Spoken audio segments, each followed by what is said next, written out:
அசுரர்கள். சுரர் அப்படின்னா தேவர்கள். தேவர்கள்னா யாருன்னா நாம தான் தேவர்கள். எப்படி நாமெல்லாம் தேவர்கள்? நாமெல்லாம் ரொம்ப நல்லவங்களாக இருப்போம், நல்லதையே நினைக்கிறோம், நல்லதையே செய்கிறோம், யாருக்கும் எந்த தீங்கும் செய்வதில்லை, அடியார் பெருமக்களை வணங்குகின்றோம், ஆண்டவனை தொழுகின்றோம். அப்படிதானங்க? அப்படிதானே இருக்கோம் நாம. அப்போ நாமெல்லாம் தேவர்கள். அப்போ அசுரர்கள் யார்? எந்த ஒரு தமிழ் சொல்லினுடைய முன்பும் ஆ என்ற சொல் போட்டால் அதுக்கு எதிர்வினை தரக்கூடியது. சுரர்கள், அசுரர்கள், தேவர்கள், இன்னொரு பக்கம் அசுரர்கள். அசுரர்கள்லாம் யாரு அப்படின்னா நம்மளை சுற்றி எப்போ பார்த்தாலும் இவங்களாம் என்ன பேசுகிறாங்க, இவங்களாம் என்ன செய்கிறாங்க, அந்த மாதிரி எதிர்வினை ஆற்றக்கூடியவர்கள்.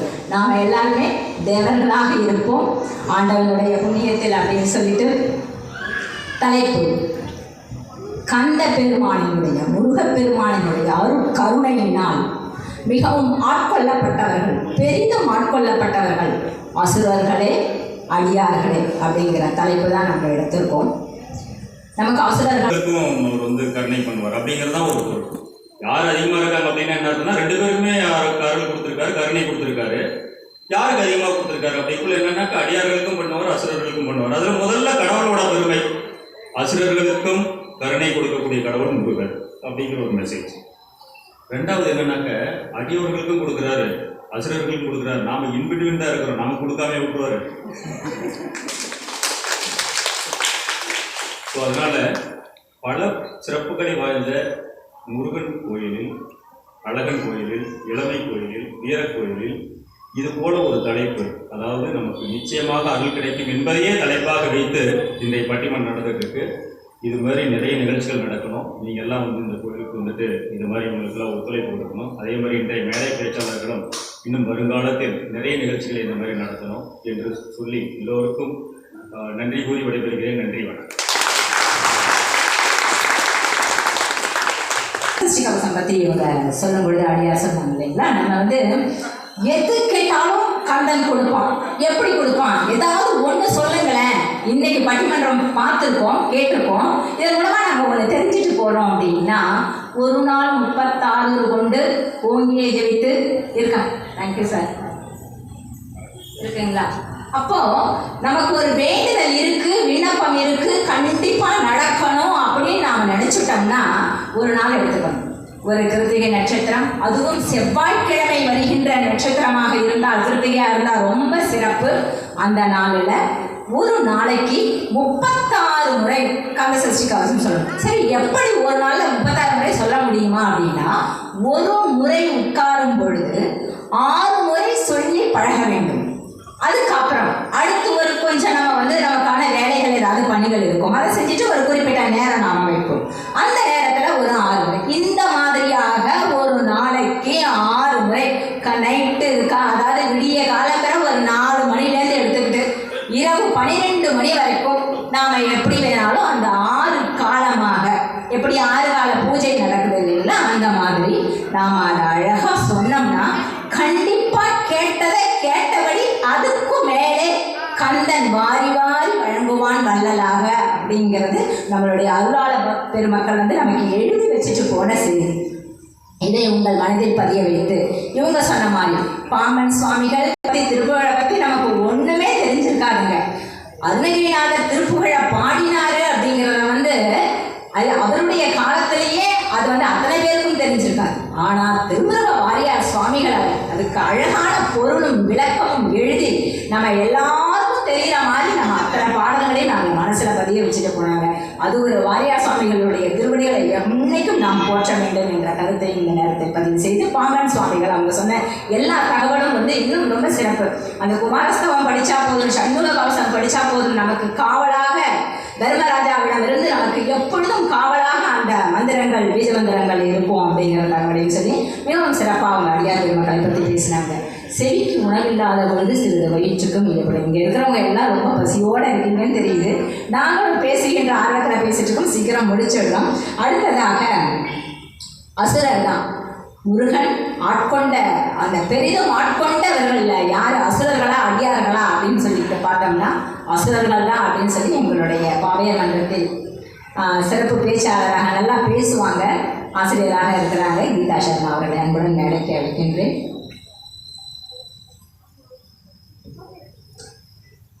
அதுல ஒரு சிறப்பு கதிர்காம வேலவன் பத்தி சொன்னேன் இல்லைங்களா, அதுல ஒரு தகவல் உண்டு. அந்த கதிர்காம வேலவன் கோவில்ல அந்த கோவிலுக்கு பின்னாடி வந்து ஒரு அரச மரம் இருக்கும். அது எப்பன்னா அசோகருடைய மகள் இங்கிருந்து போகும்பொழுது அந்த மரத்தை அங்கே நட்டு வைத்ததான் இன்னைக்கும் வந்து அது அப்படியே தழைச்சி இருக்கு. அந்த இடத்துல தான் போற பக்தர்கள் எல்லாம் அந்த மரத்துக்கு அடியில் உட்காந்து அந்த அளவுக்கு இந்தியாவிற்கு பெருமை இருக்கு, தமிழர்களுக்கு பெருமை இருக்குங்கிற விஷயத்தை இந்த இடத்துல சொல்லிட்டு ஆரம்பிக்கிறாங்க. எம்பெருமான் முருகப்பெருமான் திருவடிகளை போற்றி. ஸ்ரீ கதிகாரமவேல ஆலய கமிட்டி குழுவினருக்கும் இங்கு வந்து எங்களை வாழ்த்திய மின்துறை இயக்குனர் மற்றும் அவர் துணைவியார் அவர்களுக்கும் மற்றும் இங்கு கூடியிருக்கும் அனைத்து பக்த கோடி மக்களுக்கும் என் சிறந்தார்ந்த வணக்கத்தை கூறிக்கொண்டு நாதவிந்து கலாதி நமோ நமோ வேத மந்திர ஸ்வரூபா நமோ நம ஞான பண்டித சுவாமி நமோ நம வெகு கோடி. இது பாடாம முருகரை பத்தி நம்ம பேசவே முடியாதுங்க, எந்த விஷயத்தையுமே பேச முடியாது.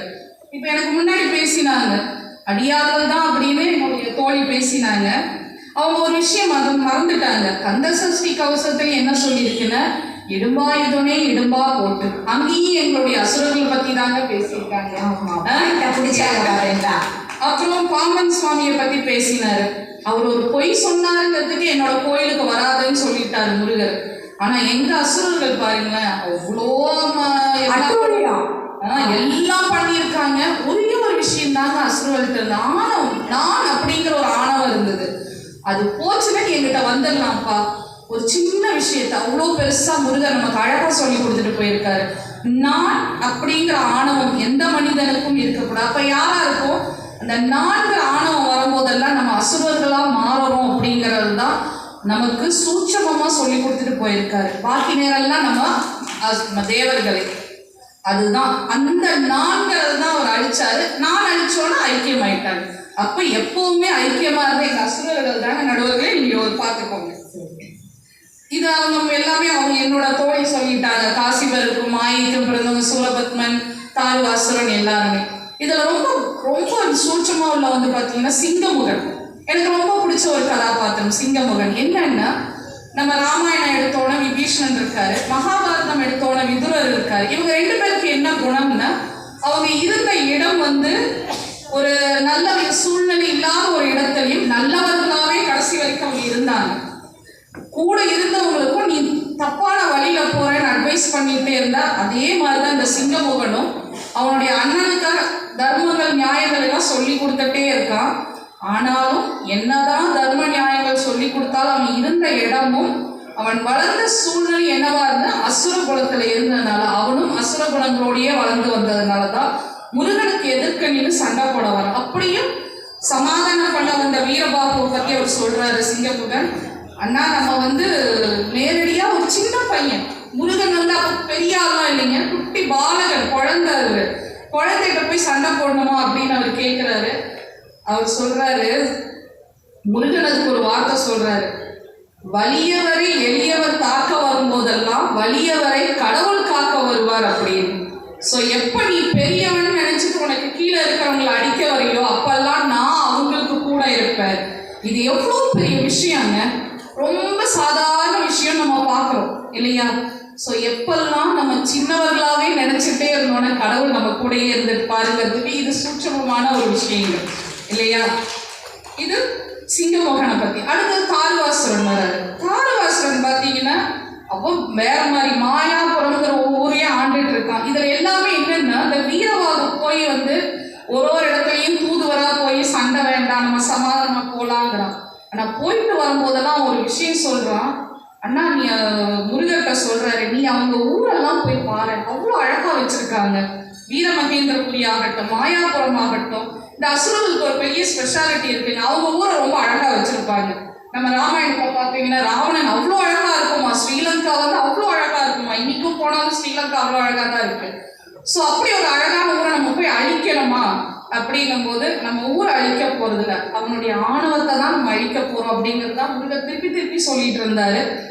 அவன் தாழ்வாசுரன் என்ன பண்றாரு, இந்த வீரவாகுமே சிறையில போட்டு அடைச்சிடுறாரு. அப்பதான் முருகர் வர்றாரு, சண்டையெல்லாம் போடுறாரு. அந்த மலையவே வந்து அவர் ஒரு மலை மாதிரி உருவாக்கிடும், அந்த மலையை படிச்சு சண்டை போட்டு முடிச்சிடுறாரு.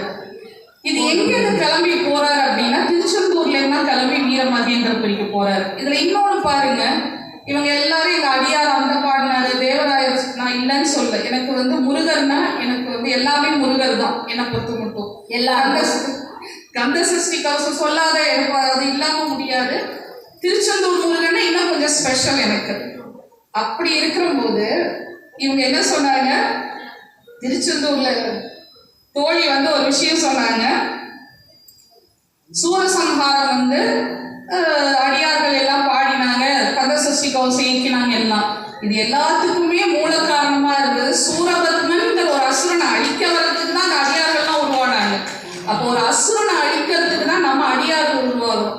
அடியார்கள் என்னைக்கு இருப்போங்க, அடியார்கள் கடவுள்னு இருந்தா பக்த கோடிகள் இருக்கத்தான் செய்வாங்க. அசுரர்கள் சுனாமி மாதிரி வந்தாங்கன்னா ஒரு டைம் தான். அந்த கடவுள் கிட்ட யார் ஐக்கியமானாங்க தலைப்பு. ஆமா, தலைவர் தானமா நடுவர்மா. ஆனா இவங்க என்ன பண்ணிட்டாங்க, கதைகள்லாம் சொன்னாங்க, பாட்டெல்லாம் எங்களுக்கு தெரியுங்க, எங்க திரும்பியும் கந்த சஷ்டி கவசம் தான் காதுல விழுந்துகிட்டு இருக்கு, கந்த கவசம் தான் விழுந்துட்டு இருக்கு. அப்படி இருக்கும்போது ஏன் இவங்க 2 பேரும் ஏன் ஸ்பெஷல், ஏன் சூரசம்ஹாரம் சூரன் ஸ்பெஷல் அப்படின்னா, சூரன் வதைக்கும் போது அவன் கேட்டுக்கிட்ட ஒரே ஒரு விஷயம், கடைசி வரைக்கும் அவனோட ஆணவத்தை அழிக்காமையே ஜெயிச்சுட்டே அவன் தம்பி இறந்துட்டான், கூட இருந்தா எத்தனையோ அசுரர்கள். இதை இன்னொரு சூட்சமான ஒரு விஷயம் சொல்றேன், அண்டங்கள் எல்லாம் ஆழ்ந்தான் சூரன். அண்டங்கள் அப்படிங்கிறது இன்னைக்கு 1008 அண்டங்கள் ஆண்டிருக்கான். இன்னைக்கு டிரான்ஸ்வர்ஸ் அப்படிங்கிற ஒரு ஆராய்ச்சியை நடத்திட்டு இருக்காங்க அதை பத்தி. ஸோ அப்ப அன்னைக்கு நமக்கு எல்லாமே நம்ம புராணங்களே இருக்கு, இல்லாத எதுவுமே நமக்கு இல்லை. கடைசியாக சொல்லப்படுறது என்ன, சூரனை வந்து வதைக்கும் போது அவன் சொன்ன ஒரே ஒரு விஷயம், எப்போ அவன் வந்து அந்த ஆணவம் அப்படிங்கிறது போகுதோ அப்போதான் அவர் வந்து சரிப்பா நீ கூட வந்து ஐக்கியமாயிக்கோ அப்படிங்கிறாரு. ஸோ இதுலேருந்து என்னங்கன்னா, அசுரர்களுக்கு தான் முருகர் ஐக்கியம் வந்து கொடுத்துருக்காரு. எப்போ கொடுத்தாருன்னா, அவனை இழந்ததுக்கு ஆணவம் அப்படி 4 இழந்தோடனே அவருக்கு கொடுத்துட்டாரு. நீங்க பாம்பன் சுவாமிக்கு இன்னும் அவர் வந்து பழனிக்கு வரத்துக்கு விடல. ஆகவே அதிகமா பெற்றது அசுரர்கள் தான் என்று கூறி வாய்ப்பெடுத்த அத்தனை நல்லுள்ளவர்களுக்கும் நன்றி கூறி விட்டு நன்றி வணக்கம். மிகவும் அருமை சிறப்பு. மிக அருமையான தகவலை ரத்தின சுருக்கமாக சொன்னாங்க. அவரை தொடர்ந்து